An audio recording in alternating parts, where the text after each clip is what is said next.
संधि काल है। इस संधि काल की जानकारी नहीं होने के कारण आपके बच्चे कई बार डिप्रेशन में चले जाते हैं। पता, आईआईटी करने वाला सीधे एम्स में पहुंच जाता है, महाराज लड़का हमारा खिलकट हो गया। क्यों हो गया भाई? बोले पता नहीं क्या हो गया, पढ़ रहा था, पढ़ते पढ़ते पढ़ते डाउन। तो तन का वास्तु सुधारने के लिए भोजन शैली आवश्यक है। आहार, विहार, आचार और विचार, इन 4 चीजों की पवित्रता जिसके जीवन में नहीं है, ऐसा कोई भी बच्चा सीए, सीएस, आईएएस, आईएएस कभी भी क्लियर नहीं कर पाते। 2-4-10% पुण्यात्मा ऐसे हों जिनके पूर्व भाव का इतना तीव्र पुण्य हो कि वो पापी भी हो, पाप के काम भी करते हो और अच्छे पदों में पहुंच जाएं।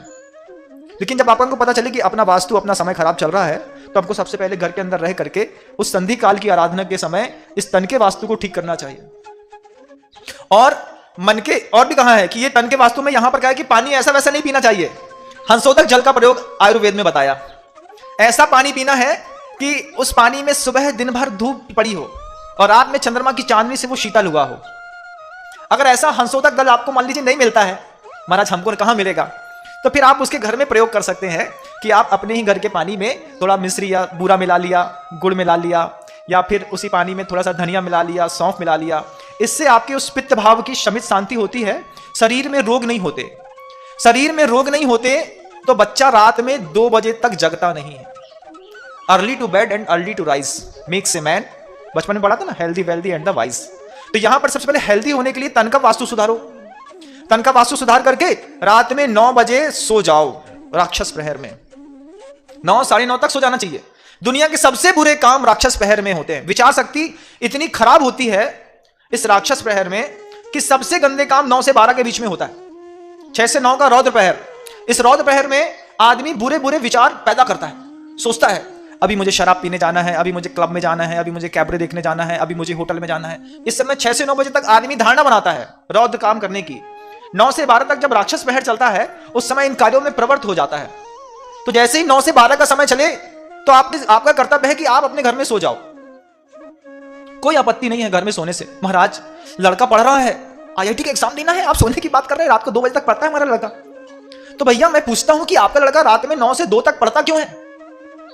आपके बच्चे को रात में 9 बजे सराफत से सो जाना चाहिए और 9 से 2 तक सो करके रात को 2 बजे 2:30 बजे उठ जाना चाहिए। जिस शांति और जिस एकांत की खोज आप रात में 9 से 2 के बीच में कर रहे हैं, उससे गहरी शांति और उससे गहरा एकांत आपको सुबह के 2 बजे से लेकर के 6 बजे तक मिल जाएगा। लेकिन हमारी आदत क्या है, हम रात में पढ़ेंगे खूब सारा, फिर पढ़ के सो जाएंगे। जब राक्षस प्रहर चल रहा है, विवेक की प्रकृति राक्षस के जैसी हो गई है, उस समय ज्ञान हमारे मस्तिष्क में कैसे आएगा? तो जो आईआईटी करने वाले हैं, सीए करने वाले हैं, सीएस करने वाले हैं, जो नीट के क्लैट के एग्जाम देने वाले बच्चे हैं, इनको यह बात जाननी होगी कि इनका एग्जाम क्लियर नहीं हो रहा है। उसका सबसे बड़ा कारण है इनको टाइम मैनेजमेंट नहीं आता। और ये संधि काल आपको टाइम मैनेजमेंट सिखाना चाह रहा है।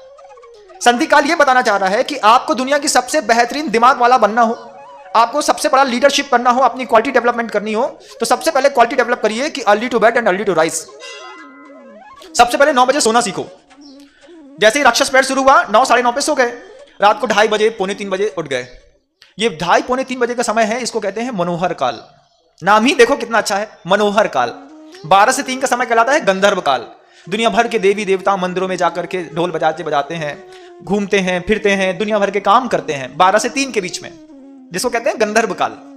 3 से 6 बजे का समय मनोहर काल रहता है। इसी मनोहर काल में ब्रह्म मुहूर्त होता है बंधु। ये वो संधि काल है मनोहर काल का कि जब रात्रि व्यतीत होने को होती है लेकिन व्यतीत हो नहीं पाती है और सूर्य उदय होने को होता है। इस संधि काल में ब्रह्म मुहूर्त होता है। उस ब्रह्म मुहूर्त में जितने भी लौकिक शिक्षा ग्रहण करने वाले बच्चे हैं, ये अगर जग करके पढ़ाई करते हैं या भगवान का ध्यान करते हैं या किसी मंत्र की जाप की माला फेरते हैं, तो इनका माइंड कितनी जल्दी डेवलप होता है, इसके मामले में साइंस क्या कहता है मैं आपको बता दूं। साइंस कहता है ये संधि काल के समय का जो ब्रह्म मुहूर्त है, उस मुहूर्त में एटमॉस्फेयर में ऑक्सीजन लेवल 41% रहता है। मतलब शरीर को स्वस्थ करने के लिए जिस सबसे मूलभूत ऑक्सीजन की जरूरत है, वह वातावरण में 41% है। संधि काल के ब्रह्म मुहूर्त में 41% है ना, आपने देखा ना, ऑक्सीजन 41%, फिर नाइट्रोजन 55% है। नाइट्रोजन क्या करती है?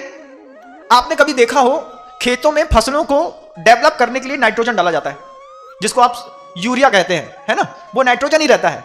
उस नाइट्रोजन को, यूरिया को डालने पर जैसे फसल का डेवलपमेंट होता है, ठीक ऐसे ही बॉडी को स्वस्थ रखने के लिए ऑक्सीजन चाहिए और बॉडी को बहुत ज्यादा विकसित और संवर्धित करने के लिए नाइट्रोजन चाहिए।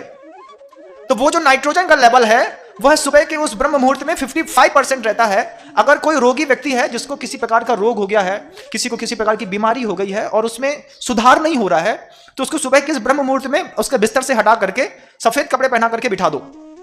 उसको बोलो थोड़ी थोड़ी ठंडी ठंडी हवा हल्की हल्की सी भी तुम्हारे शरीर को छूती हुई जाएगी और सिर्फ 48 मिनट तक भगवान का नाम जप लो, तो उसकी रोग प्रतिरोधक क्षमताएं 10 गुनी और बढ़ जाती है।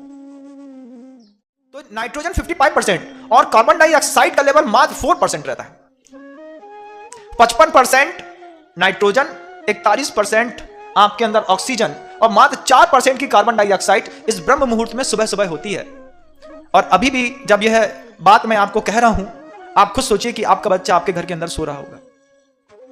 जब आपके बच्चे को आप आईआईटी कराना चाहते हैं, सीएसीएस कराना चाहते हैं, सीएफए कराना चाहते हैं, गोल्ड मेडलिस्ट बनाना चाहते हैं, और आपका बच्चे को ब्रह्म मुहूर्त और संधि काल के बारे में जानकारी ही नहीं है और बच्चा सो रहा है, और आप क्या कहते हैं, रात को 2 बजे तो सोया है महाराज, अब कम से कम 9 बजे तक जगेगा, 9 बजे से पहले कैसे उठेगा ये।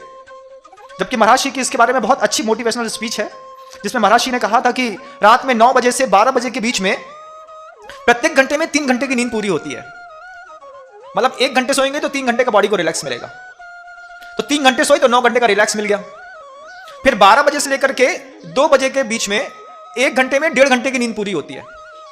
2 से 4 के बीच में 1 घंटे में 1 घंटे की नींद पूरी होती है, और 4 बजे के बाद सोने पर 1 घंटे सोने पर बॉडी को 45 मिनट्स का रिलैक्स मिलता है। अगर आपका बच्चा रात को 9 बजे सो जाता है और 12 बजे 3 घंटे सो लेता है, तो 3 घंटे में 9 घंटे में जितना फिजिक को रिलैक्स चाहिए है, मेंटल रिलैक्स चाहिए, उसको सब मिल गया। क्योंकि आपका बच्चा है, डेवलप होना चाहता है, तो बच्चे को बताओ बेटा early to bed and early to rise, महाराज जी कहते हैं। इस भी सुनाओ उसको, वो समझेगा इस बात को और आप भी समझेंगे इस बात को कि रात को व्हाट्सएप चैटिंग करते हुए, दुनिया भर के ऐप चलाते हुए जो आपका अपना टाइम वेस्ट करते हैं, उससे आपका फिजिक भी तो चला जाता है ना। क्योंकि आचार्य जी ने कहा कि जीवन तो मिला है, पूरा जी पाओगे जरूरी नहीं है, क्योंकि यहां पे अकाल मरण भी होता है, और अकाल मरण का एक सबसे बड़ा कारण ज्ञान का दुरुपयोग भी है। और हम जब ज्ञान का दुरुपयोग करके अपने आप के बार बार नॉलेज में लगे रहते हैं, तो एक्स्ट्रा नॉलेज प्राप्त करने के चक्कर में हम अपना जीवन खो देते हैं। फिर पहले पैसा कमाने के चक्कर में खूब पढ़ा, फिर पढ़ के पैसा इकट्ठा किया, फिर स्वास्थ्य को सुधारने के चक्कर में पैसा खराब किया, लास्ट में हासिलाई सुन, मरते वक्त भैया जैसे आए थे वैसे चले गए। इससे अच्छा जिंदगी अगर अनुभव का नाम है तो अपने बच्चों को अनुभव दो। शिक्षा थोड़ी कम हो तो भी चलेगी, लेकिन शरीर के स्वास्थ्य के अनुभव बहुत अच्छे होंगे तो आपको बहुत जीवन जीने में सहजता और आनंद महसूस होगी। ये तो तन के स्वास्थ्य की बात है, तन का वास्तु सुधारना है तो आपको इतनी जानकारियां चाहिए, और अगर मन का वास्तु सुधारना है तो सबसे पहले आपको अपनी विचार पद्धतियों में परिवर्तन लाना होगा। सबसे पहले आपको अच्छी पुस्तकों का, अच्छे साधुओं के समागम के बारे में अपने और अपने बच्चों की चिंता करनी पड़ेगी।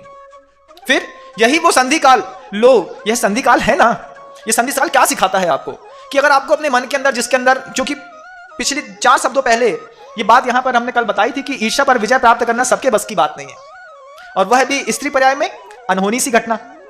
तो मान लीजिए आप बहुत ज्यादा ईर्ष्या से ग्रस्त हो गए हैं, और ईर्ष्या 2 प्रकार की, जैसे मैंने इसके पहले बताई थी, आप उसको देखेंगे सुनेंगे आपको खुद पता चलेगा कि इन दोनों ईर्ष्याओं से अगर आपका अंतःमन दुखित है, आप द्रवित हैं, या फिर आप अपने ही मानसिक स्तर में बहुत ज्यादा दबे हुए हैं, तो यह संधि काल, और इस संधि काल का ब्रह्म मुहूर्त में उठ करके, ये एक ऐसा काल है कि दुनिया में इस समय कोई भी पाप नहीं होता। सारे पापी खा पी करके सो रहे होते हैं, और सारे योगी जग रहे होते हैं।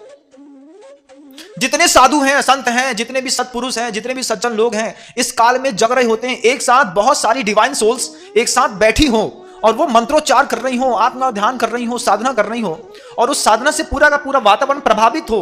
उस प्रभावित वातावरण में आपके दुखी मन को अगर आप भी वहां पे उठ करके बैठ जाएं और आप साधु के मंत्र के साथ उस मंत्र को आप भी पढ़ने लगे, तो क्या उसका मैजिक वाइब्रेशन आपकी लाइफस्टाइल में काम नहीं करेगा?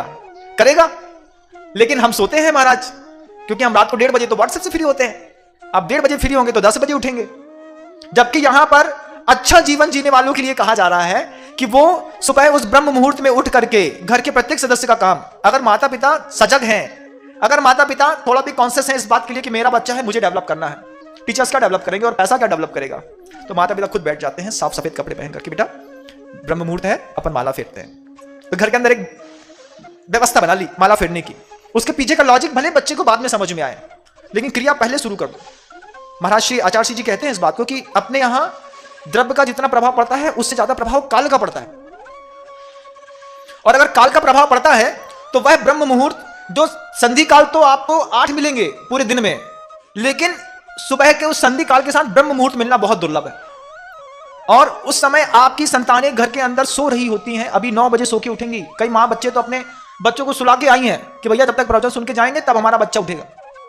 ऐसी तो एक ऐसी लाइफ स्टाइल है, उस लाइफ स्टाइल में हम इतने ज्यादा फंस चुके हैं, निकलने की कोशिश भी करें तो निकल नहीं पाते। जबकि गुरुदेव कह रहे हैं कि तुम्हें संधि काल की अगर कीमत भी पता होती, क्योंकि गुरुओं ने हम लोगों को बताई, तो रात में 2:30 बजे नींद खुल जाती, भैया लेट नहीं हो जाए।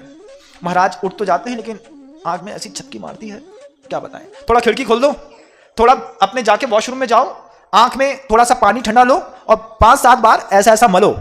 जैसे आप पानी आंख में मलेंगे, आपके साइड के जितने भी वहां पे टिश्यूज जमा हो गए हैं, जो भी मैल जमा हो गया है, वो जैसे निकल गया आपकी आंख से, ठीक आपकी नींद गायब हो गई और आपकी आत्मा उस परमात्मा से साक्षात करने के लिए तैयार हो गई।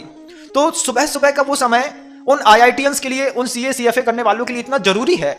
उनको लग रहा है कि मेरा 6 महीने से, 6 साल से, 8 साल से नहीं निकल पा रहा है। वो ब्रह्म मुहूर्त में उठना शुरू कर लें, वो अपने आहार विज्ञान को ठीक कर लें, वो अपने निद्रा विज्ञान को ठीक कर लें, और सुबह सुबह उठ करके जो काम वो रात में 9 से 2 के बीच में करना चाहते हैं, वो सुबह 3 से लेकर के 7 बजे के बीच में कर लें। मैं मानता हूं कि अगले 6 महीने तक इनका प्रयोग किया, एक साधु का वादा है, अगले 6 महीने में तुम्हारा पेपर क्लियर हो जाएगा।